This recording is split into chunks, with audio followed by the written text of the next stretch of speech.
শুনুন তো এদিকে আমরা জমা দিতে যখন যাই তখন আমাদের আপনারা বলেছেন ধাক্কা দিচ্ছেন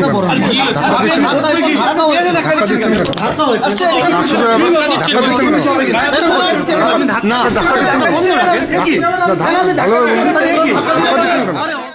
খবর কভার করতে গিয়ে খোদ জেলা প্রশাসনিক ভবনে আক্রান্ত হলেন একাধিক সাংবাদিক। সোমবার উত্তর দিনাজপুর জেলার কালিয়াগঞ্জ ব্লক অফিসে এসআইআর প্রক্রিয়া নিয়ে সাধারণ মানুষের বিক্ষোভকে কেন্দ্র করে উত্তেজনা ছড়ায়। জানা যায়, এসআইআর প্রক্রিয়া নিয়ে অসন্তোষ প্রকাশ করে সাধারণ মানুষ কালিয়াগঞ্জ ব্লক অফিসে কর্মরত বিএলওকে ঘিরে বিক্ষোভ প্রদর্শন করেন। এই ঘটনার কারণ জানতে জেলা বিজেপির পক্ষ থেকে রায়গঞ্জের কর্ণজোড়ায় জেলা শাসকের দপ্তরে ধর্নায় বসেন উত্তর দিনাজপুর জেলা বিজেপির কর্মী সমর্থকরা। ধর্না চলাকালীন এক আধিকারিকের ঘরের সামনে পরিস্থিতি আরো উত্তপ্ত হয়ে ওঠে। এই ঘটনার খবর সংগ্রহ করতে গিয়ে ডিএম অফিস চত্বরে একাধিক সাংবাদিক আক্রান্ত হন বলে অভিযোগ উঠেছে। ডিএম অফিসের একাধিক আধিকারিক তথা ডিএলও অর্ণব মুখোপাধ্যায় সাংবাদিকদের হেনস্থা করেন এবং গায়ে ধাক্কা দেন। এই পুরো ঘটনার দৃশ্য ধরা পড়েছে আমাদের ক্যামেরায়। একজন জেলা শাসকের দপ্তরের আধিকারিকের কাছ থেকে এমন আচরণে স্বভাবতই ক্ষুব্ধ হন সাংবাদিক মহল। ঘটনার প্রতিবাদে সাংবাদিকরা ক্ষোভে ফেটে পড়েন এবং এই আচরণের তীব্র নিন্দা জানান। উল্লেখ্য, বিজেপির দাবি, গত কয়েকদিন ধরেই বিভিন্ন জায়গায় সাংবাদিকদের ওপর আক্রমণের ঘটনা ঘটছে। সোমবারের ঘটনার পর স্বাভাবিকভাবেই প্রশ্ন উঠছে রাজ্যের আইন শৃঙ্খলা পরিস্থিতি নিয়ে। এ বিষয়ে উত্তর দিনাজপুর জেলা বিজেপির সাধারণ সম্পাদক সাধন ঘোষ বলেন, এই রাজ্যে আইন শৃঙ্খলা বলে কিছুই নেই, সাংবাদিকরাও আজ নিরাপদ নন। ঘটনাটি নিয়ে পরে ডিএলও অর্ণব মুখোপাধ্যায় সাংবাদিকদের কাছে ক্ষমা চান বলে জানা যায়। শেষ পর্যন্ত রায়গঞ্জ থানার আইসির নেতৃত্বে বিশাল পুলিশ বাহিনী ঘটনাস্থলে পৌঁছে পরিস্থিতির নিয়ন্ত্রণে আনে। খোদ প্রশাসনিক ভবনে পুলিশের সামনে কিভাবে একজন সরকারি আধিকারিক সাংবাদিকদের সাথে এমন ব্যবহার করলেন তা নিয়ে প্রশ্ন উঠেছে। এই ঘটনার প্রতিবাদে এখন উত্তর দিনাজপুর প্রেস ক্লাব কি ভূমিকা গ্রহণ করে সেটাও দেখার। প্রসঙ্গত, কয়েকদিন আগেই মুর্শিদাবাদের বেলডাঙ্গায় এসআইআর সংক্রান্ত খবর সংগ্রহ করতে গিয়ে আক্রান্ত হয়েছিলেন জি24 ঘন্টার সাংবাদিক সোমা মাইতি সহ দুজন।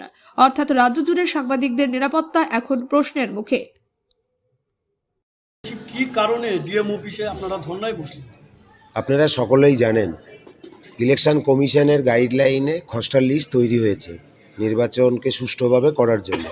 কিন্তু খসড়া লিস্টের পরে আমরা দেখতে পাচ্ছি যে খসড়া লিস্টে এখনও অবৈধ ভোটার জলজল করছে।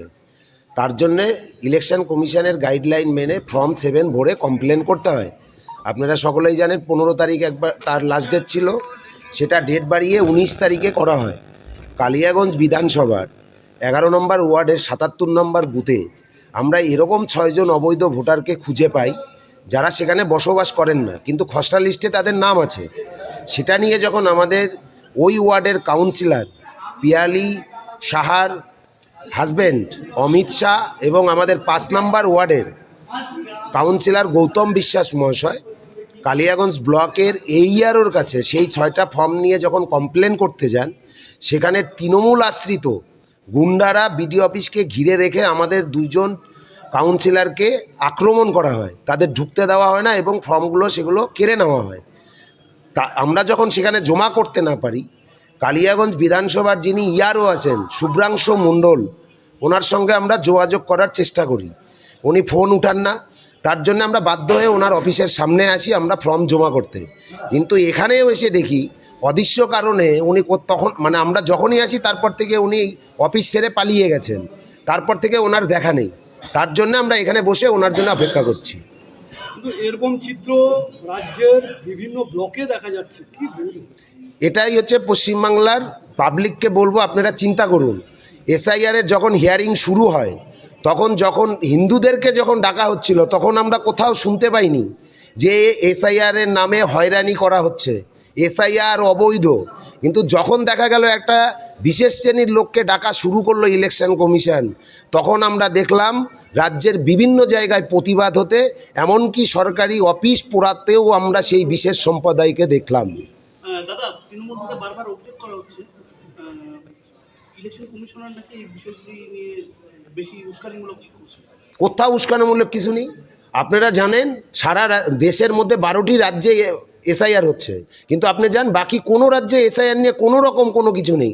উত্তরপ্রদেশেও 2.25 কোটির উপরে লোকের নাম বাদ গিয়েছে খসড়া তালিকায়, সেখানে কোনো রকম কোনো সমস্যা নেই। যত সমস্যা আমাদের পশ্চিমবাংলায়, কারণ এখানকার যিনি সরকার তিনি চান অবৈধ ভোটারকে রেখে দিতে, কারণ ওনার ভোট ব্যাংক হলে আপনার অনুপ্রবেশকারী ভোটার এবং রোহিঙ্গা ভোটার। আপনাদের এই দাবি পূরণ না হলে আগামীতে কি করবেন ভাবছেন? আমরা যতক্ষণ না শুভ্রাংশু মণ্ডলের সঙ্গে আজকে আমাদের দেখা হচ্ছে ততক্ষণ আমরা এখানে ধর্নায় বসে থাকব। এবং আজকে আপনারা সকলেই জানেন 19 তারিখ লাস্ট ডেট। উনি যতক্ষণ লিখিত না দিবেন যে আপনাদের ফর্ম নেওয়া হবে ততক্ষণ আমাদের এই ধর্না চলবে ওনার জন্য। আমার নাম সাধন ঘোষ, আমি ভারতীয় জনতা পার্টির উত্তর দিনাজপুর জেলার সাধারণ সম্পাদক। ধর্না কতক্ষণ চলবে আপনাদের? যতক্ষণ শুভ্রাংশু মণ্ডল না আসবেন।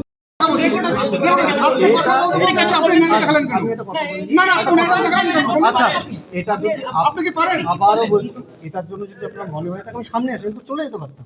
তাও আমাদের সামনে আসি, যদি আপনাদের খারাপ লেগে থাকে আমি তার জন্য দুঃখিত।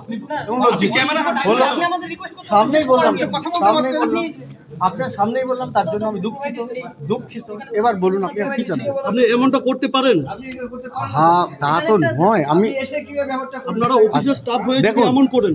এবার বুঝিনি। একটু নামান, একটু নামান, আমি কথা বলি। না, ক্যামেরা নামবেন, ইসে নামবেন না। যা বলার বলুন, এখানে সামনে বলুন। সাংবাদিকরা কি মানুষ নয়? এটা কেন বলছি? দুঃখিত, আমি তো ক্যামেরা দুঃখিত ভেঙে বলছি। দিয়েছেন যদি এক মিনিট আমি বলিনি আপনাকে, যদি আমি পালাতে চাইতাম বা সরে যেতে পারতাম, আপনাদের বাইক না দিতে পারতাম, তাহলে তো এখানে আসতে পারতাম। আমি আসলাম কিসের জন্য আপনাদের? না, আমি আপনাদেরকে সরতে বলেছিলাম। আরে মহা মুশকিল। নামটা কেমন বলতে অসুবিধা কোথায়? আরে নাম আমার আপনি জানেন তো। সাংবাদিক দেখুন, আমি আপনাকে বলেছিলাম, আবার ক্যামেরা আমি আপনাকে বলেছিলাম যে আমরা কথা বলে নিই, তারপর আপনাদেরকে বাইট দেবো। কথা বলা ছিল, আপনি কথা বললাম আমি আপনাকে যে আমি কথা বলে নিই, তারপর আমি কথা বলুন। আপনারা তখন থেকে সেগুলো করছেন। পালিয়ে যেতে পারতাম, পালাইনি, কিন্তু এতগুলো ক্যামেরা আছে। আমি আবার আপনারা করবেন, এতগুলো ক্যামেরা আছে, তারপরেও কিন্তু আপনাদের সামনে দাঁড়িয়ে আছি। শুধু একটাই কথা, যদি আপনাদের খারাপ লেগে থাকে আমি সত্যি দুঃখিত, কিন্তু আমার বক্তব্য ছিল আমি ওখানে কথা বলে নিই ওই লোকদের সাথে, তারপরে এসে আপনার সাথে কথা বলছি। সাংবাদিকরা না না, আমরা তো ওনাদের সাথে কথা বলতে, তো আমরা ওনাদের সাথে কথা বলে নিই, তারপর আপনাদেরকে বাইরে আপনারা চাচ্ছেন যে ওইখানটা ওর মধ্যে থাকতে, তাই না? না, আপনাদেরকে আগেই বলেছি। সাংবাদিকরা